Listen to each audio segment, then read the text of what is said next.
Boa tarde, olá, ao vivo agora, foi, boa tarde, tudo jóia?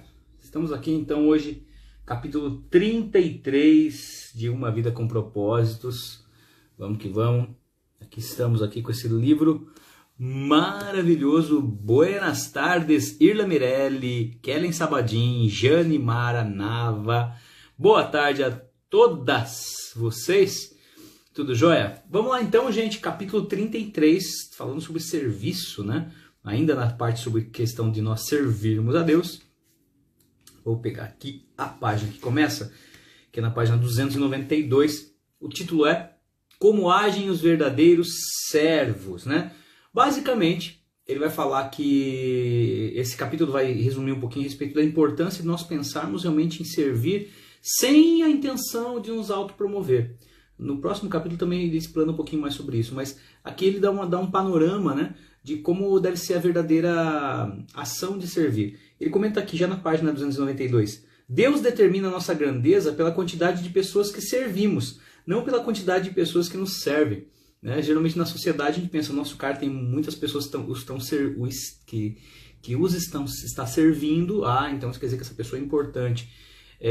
Jesus ele deixou bem claro, né? O maior de vocês será o que serve, né? Boa tarde, Viviane, Viti, tudo bem?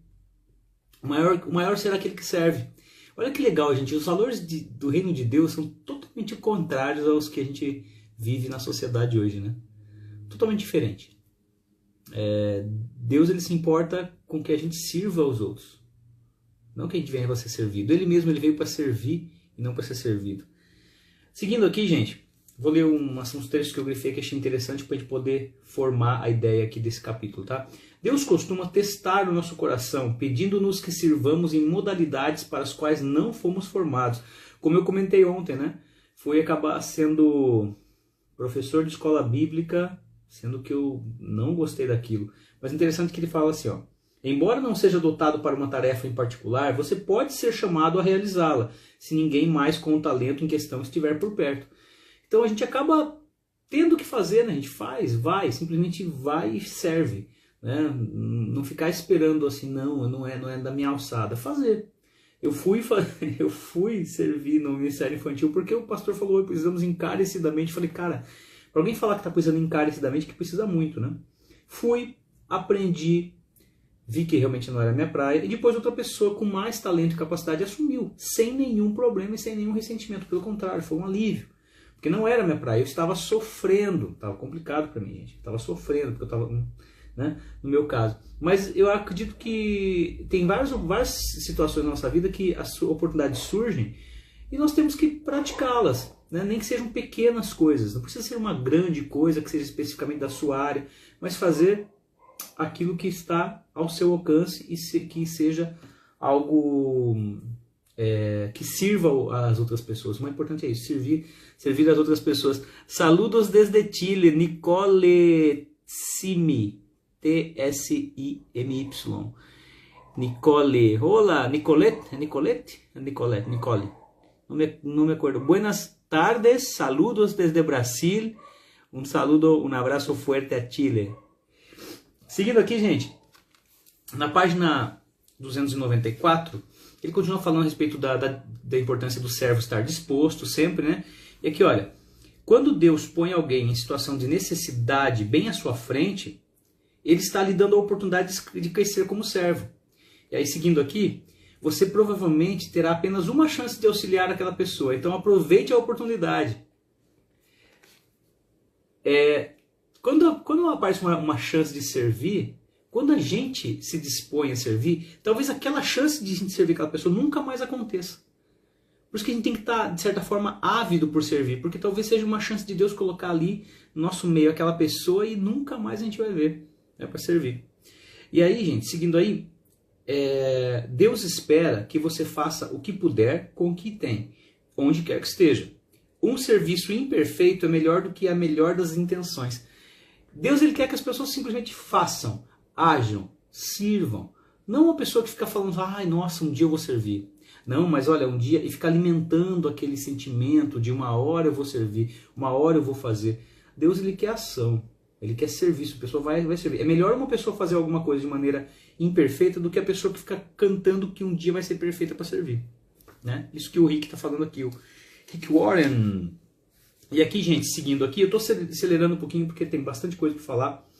Mas aqui, olha, você jamais chegará, faz parte do tópico aqui da característica número, não tem número, mas aqui, os verdadeiros servos fazem qualquer tarefa com igual dedicação, não importa se é uma tarefa grande ou pequena. Você jamais chegará a um estágio da vida em que será importante demais para ajudar nas tarefas simples e humildes. Deus jamais irá eximi-lo do trivial. Ou seja, não é porque a pessoa ela chegou a algum nível de, sei lá, um especialista em alguma coisa, ter algum cargo, algum título tal, que de repente ela não vai poder fazer um trabalho simples na igreja, tipo empilhar cadeira, pegar papel do chão, alinhar as cadeiras, coisas básicas, né? E lamentavelmente tem pessoas que realmente falam, não, quem sou eu? Eu vou colocar a mão nisso aqui, isso aqui é trabalho para os diáconos, isso aqui é trabalho para outras pessoas. Não, de repente pode servir, por que não? Né? Gente, eu cansei de fazer isso em acampamento. Acampamento, para quem nunca foi em acampamento, o negócio é assim, gente, quando acaba o culto, a gente geralmente limpa o lugar e tal, né? E quando todo mundo faz, sabe, quando o pessoal pede ajuda, gente, tá meio sujo, tá meio bagunçado, assim, dá para vocês ajudarem a recolher as cadeiras? E como, às vezes um acampamento de 550 pessoas, 600 pessoas, se cada um pega a sua cadeira e empilha, tipo, o negócio acontece instantaneamente, brum, acaba. Agora, se só 5 pessoas forem fazer esse trabalho, demora 1 hora, né, para empilhar 600 cadeiras. Então, assim, é um trabalho, quando você termina, faz uma coisa assim, simples, que é entender o espaço que você está servindo, que você está trabalhando e ajudar, dá um efeito muito legal. E em comunidade, né? Dá um efeito muito bom ali para as pessoas que estão juntas. Você sente como se estivesse fazendo parte realmente de uma coisa conjunta, né? Então Deus ele sempre vai querer que a gente haja no pequenininho, né? Nas coisas simples. Jesus, olha que interessante, Jesus se especializou em tarefas simples e humildes, que todos queriam evitar, né? A gente vê Jesus lavando o pé, a gente vê Jesus acolhendo crianças, a gente vê Jesus servindo, né? Não foi apesar de sua grandeza que ele fez essas coisas, mas foi por causa de sua grandeza. Olha que legal, gente. Aqui pausa para a gente entender. Jesus servia, não é, Jesus servia apesar de ele ser tão grande, não. Jesus servia porque ele era grande. Jesus não servia as pessoas porque, ele servia, nossa, mesmo ele sendo tão grande, ele servia. Não. Ele servia porque ele era grande. Ele veio nos ensinar isso. Ele fala assim, o maior de vocês será o que serve. E o menor de vocês será aquele que não serve, né? Então, basicamente, se a gente pensar na inversão, né? Então, que nós sejamos como Jesus. Aí, seguinte aqui, olha que legal. Pequenas tarefas muitas vezes demonstram um grande coração. Ele comenta a respeito de Paulo, né? O coração de servo revela-se em pequenos atos, que outros nem pensam em realizar, como quando Paulo reuniu gravetos para acender uma fogueira, a fim de que todos se aquecessem após o naufrágio. Essa citação está no último capítulo de Atos, gente, Atos 28. Paulo estava juntando graveto, o apóstolo Paulo, depois de um naufrágio, sobreviveu um naufrágio, tudo mais, o pessoal estava precisando se aquecer. Ele estava cansado como todas as outras demais pessoas. Ele estava tão exausto quanto qualquer outro, mas se dispôs a suprir aquela necessidade. O apóstolo Paulo, gente, o poliglota Paulo, o conceituado Paulo, ele foi lá juntar gravetos para poder fazer uma fogueira. E aí, se você ler o relato bíblico, uma cobra, aqui não está citando, mas se você pegar na Bíblia, você vê que uma cobra pica a mão de Paulo, né? Uma víbora. Mas só, o cara foi servir. A cobra estava fugindo do fogo, né? Porque eles estavam juntando graveto para fazer uma fogueira, tinha uma cobra no meio perdidona, começou a pegar fogo, a cobra vazou, e a primeira coisa que ela encontrou foi a mão do apóstolo Paulo, e cravou os dentinhos dela lá. Então, olha, o serviço também tem essas dores às vezes, né? Às vezes servir, às vezes tem essas dores, mas faz parte. Eu grifei mais uma parte aqui, que eu vou já pular para outra, porque senão vai ficar muito longo o nosso estudo hoje. E hoje tem culto, tem que ir daqui a pouco embora. As grandes oportunidades estão normalmente camufladas em tarefas menores. As pequenas coisas da vida determinam as grandes. Eu gosto muito de uma... Voltou, né, gente? Caiu a internet e voltou de novo. Vamos lá. Então, há bênçãos escondidas atrás do trabalho, né? A gente vê o exemplo de Rebeca, que ela serviu ali, deu água para os camelos, depois ela veio se tornar a esposa de Isaac, enfim. Aí você vê que o serviço Às vezes, assim, até o serviço que é cansativo, não é exatamente aquilo que você queria fazer, é braçal, mas essas pequenas tarefas que às vezes alguns acham que são insignificantes, são essas tarefas que Deus está observando. Antes de tentar o extraordinário, procure ser útil no trivial. Isso que eu coloquei no post hoje, né? Para que nós possamos pensar em servir naquilo que está ao nosso alcance e que nós possamos louvar a Deus nas pequenas coisas, né? Numa tarefa simples. Gente, eu não gosto de falar, não falo isso para me gabar, não. Isso faz muito tempo também. E, então talvez até eu não seja tão assim, nossa, solícito como eu fui naquela época. Mas eu acredito que uma experiência que eu tive foi bem interessante. Em 2007 eu trabalhei, eu estava fazendo faculdade, mas eu trabalhei como auxiliar de escritório, ganhando bem pouquinho. Mas eu fazia de tudo nesse escritório, inclusive eu limpava vaso sanitário, limpava o banheiro do escritório. Mas eu estava juntando dinheiro para um propósito, que era para fazer minha primeira viagem missionária. Eu tinha 19 anos, quando eu fiz a minha primeira viagem missionária, eu fui para o Paraguai. E lá no Paraguai, adivinha, eu fui escalado para quê? Para limpar o banheiro. E eu falei, caramba, eu limpei o banheiro para vir e aqui eu tô limpando o banheiro. Mas eu estava muito mais feliz limpando o banheiro no Paraguai do que no Brasil, lógico. Mas eu fiquei pensando, nossa, que louco, né? Eu atravessei as fronteiras para fazer a mesma coisa que eu estava fazendo, só que agora de uma maneira servindo a igreja. Era um banheiro da igreja. Eu limpei o banheiro da igreja, eu lembro que eu fiquei pensando, nossa, que louco, né? Eu lavei o banheiro lá no Brasil, né, do escritório, para poder juntar dinheiro para vir aqui lavar o banheiro. Olha que louco, que coisa, né? Eu passei por isso, foi uma experiência muito interessante, assim. Não foi sempre, eu acho que foi uma ou duas vezes que a gente fez essa limpeza lá, só que foi uma coisa significativa para mim. Nossa, que legal, né? Assim, fazer duas coisas assim com significados, a mesma coisa, só com significados diferentes. Uma para ganhar dinheiro para vir para a viagem, outra para fazer para a viagem, para a igreja em questão. Aí ele comenta a respeito da questão de nós servirmos às vezes de baixo para cima, né, servindo as autoridades, e às vezes de cima para baixo, né, se ocupando das pessoas necessitadas. Dessas duas formas, em ambos os casos, a gente pode desenvolver o coração de servo, tanto servindo a pessoas maiores que nós, como as pessoas que precisam de nosso auxílio, né, as pessoas mais necessitadas que nós. Tá? Um coração de servo que esteja disposto a fazer o que for necessário. E aí, gente, a melhor parte desse capítulo para mim é essa. Atenção. Eu vou encerrar daqui a pouquinho, tá? Mas vamos lá. Os verdadeiros servos mantêm a discrição. Servos não se promovem nem chamam a atenção para si. Isso fala demais com a nossa geração. Tem muita gente que gosta o quê? De aparecer. Tem pessoas que servem justamente para poder aparecer. Para poder fazer, sabe, postar foto, mostrar o serviço. Coisas que, sei lá, já vi bastante coisa assim que é triste, mas as pessoas que servem em algum tipo de ação social para tirar foto com a pessoa que ela está entregando aquilo que ela está precisando. Tipo, tirar foto com um mendigo na rua, estou dando uma comida para a pessoa, sabe? Se é uma foto assim geral, mostrando o trabalho, ok, mas outra coisa é tirar uma selfie com a pessoa, sabe? Mostrando, olha só, entregando, eu acho meio delicado isso aí, sabe? Que isso acaba sendo uma autopromoção. Olha só como sou bondoso, olha só como sirvo, olha só como nós trabalhamos. Entendeu? Eu acho que é meio chato. A autopromoção e a postura de servo são inconciliáveis. Ou você faz para Jesus, ou você faz para você. Não dá para você servir a Jesus e a você mesmo, aos seus próprios interesses. Os verdadeiros servos não agem pela aprovação nem pelo aplauso. Vivem para uma plateia de uma única pessoa. Quem é essa única pessoa? Jesus. Você faz para Jesus. A plateia é de única pessoa, só para ele. Você não faz para as outras pessoas verem, te aplaudirem e tal, né? Seguindo aqui, gente, na página 299, a notoriedade não significa nada para os servos autênticos. Para quem é servo mesmo, ter a questão da notoriedade, né, de ser notável assim, não significa muita coisa. Porque eles sabem a diferença entre ser proeminente e ser importante. O que é ser proeminente? Famoso. E ser importante. É diferente. Porque existem vários atributos proeminentes em seu corpo. Tem várias coisas que nos fazem diferentes. Só que sem os quais, essas características proeminentes, né, que dá pra ver assim, visíveis e tal, sem essas características a gente poderia viver. Eu poderia viver sem cabelo? Poderia.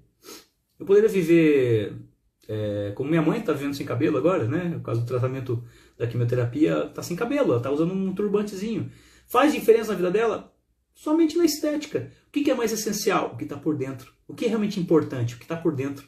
O que é mais realmente importante no nosso ser humano? O coração, as vísceras, o organismo. Não, a carcaça é um detalhe, eu posso tirar essa barba amanhã. São coisas proeminentes, são superficiais, então às vezes dá para ver, tudo mais, ok, mas não é tão essencial, não é realmente importante. Ele fala aqui, ó, as partes escondidas é que são indispensáveis. O mesmo ocorre com o corpo de Cristo. O serviço mais importante é frequentemente aquele que não é visto. Às vezes aquele ministério que não aparece é aquele que sustenta o ministério. Gente, às vezes as pessoas que são mais importantes numa comunidade são aquelas que estão em silêncio, no cantinho, fazendo aquilo que é indispensável e ninguém vê. Eu encerro nossa live hoje, gente, contando uma pequena historinha que uma vez eu ouvi. Eu não sei se eu contei. Gente, são 33 lives lá que eu faço já. Eu não sei se eu cheguei a contar essa história em algum momento. Se eu repetir, me perdoa. Mas vamos lá. O Elvis, aquele meu amigo que faleceu aos 25 anos de idade, ele contou uma vez uma história, assim, falou que havia uma igreja que tinha uma senhorinha que sentava lá no fundo da igreja. Era todo domingo ela estava lá na igreja, nos cultos durante a semana. Aquela senhorinha, sabe, sempre firme. E às vezes o pessoal nem dava muita bola para ela. Aquela senhorinha, aquela velhinha lá, aquela senhorinha lá, tal. E ela sempre estava lá, sempre lá, paz do Senhor, sorridente e tudo mais. Era carismática, sabe, sempre muito querida ali e tal. Mulher, todo mundo falava que era uma mulher de oração. Mas ninguém dava muita bola para ela. Tem gente que nem cumprimentava ela naquela correria de final de cultos, nem cumprimentava aquela senhorinha. E um dia, essa senhorinha morreu. Já estava bem idosa, já adoeceu e já estava bem idosa, mas sabe, tinha seus 90 e poucos anos. Ela faleceu. E a igreja fechou. Por quê? O ministro do louvor entrou em contenda, em briga com outra pessoa, o pastor caiu em pecado, a família se dissolveu. Voltou, gente? Voltou? Tá, a internet está oscilando aqui por causa da chuva. Voltou? Então, não sei até que ponto vocês pegaram, mas quando a mulherzinha lá morreu, a igreja fechou, porque se destruiu assim, simplesmente diluiu a fé das pessoas ali, porque era aquela mulher que sustentava a igreja toda em oração. Ela que orava pelo ministério de louvor, ela que orava pela vida do pastor, ela que orava pelo ministério das crianças, ela que orava pela administração da igreja. Aquela mulher morreu e simplesmente a igreja acabou. É uma história que eu ouvi há muitos e muitos anos atrás, daquele meu amigo já, que hoje lamentavelmente não está mais com a gente. Mas isso me deixou assim me fortaleceu muito a minha fé, sabe? Eu pensei, cara, é isso. Uma vida de oração sustenta as coisas. Eu não sei qual a veracidade dessa história, não sei onde aconteceu essa história, mas eu acredito nesse princípio, que uma pessoa de oração ela sustenta as outras, às vezes nos ministérios invisíveis, naquilo que não aparece, nos bastidores, no backstage. Se você vê uma instituição, um lugar, por exemplo, dá o exemplo aqui de uma escola, vai. Estou falando aqui, eu sei que a Jane está online também, a Jane é proprietária de um colégio maravilhoso no interior do Paraná, o Colégio Elo Sagrado de Carambeí. Vamos dar o exemplo do colégio dela lá. Tem uma equipe de limpeza lá, com certeza, que mantém aquele lugar lindo, limpo. Que não vê, o pessoal não vê muitas vezes, o pessoal tá nos bastidores. Mas se ficar uma semana sem limpar, todo mundo vai notar. A sujeira vai aparecer. E a nossa vida também é assim. Se no corpo de Cristo, né, alguma coisa faltar, vai ser visível. A gente vai notar e vai sentir falta. Né? É isso, gente. Amanhã, capítulo 34, amanhã 9 da noite, segunda-feira. E vamos que vamos. Estamos caminhando para o final desse livro, gente. Falta uma semana e alguns dias. Ok? Deus abençoe. Nos vemos amanhã. Se Deus quiser. Tchau, tchau.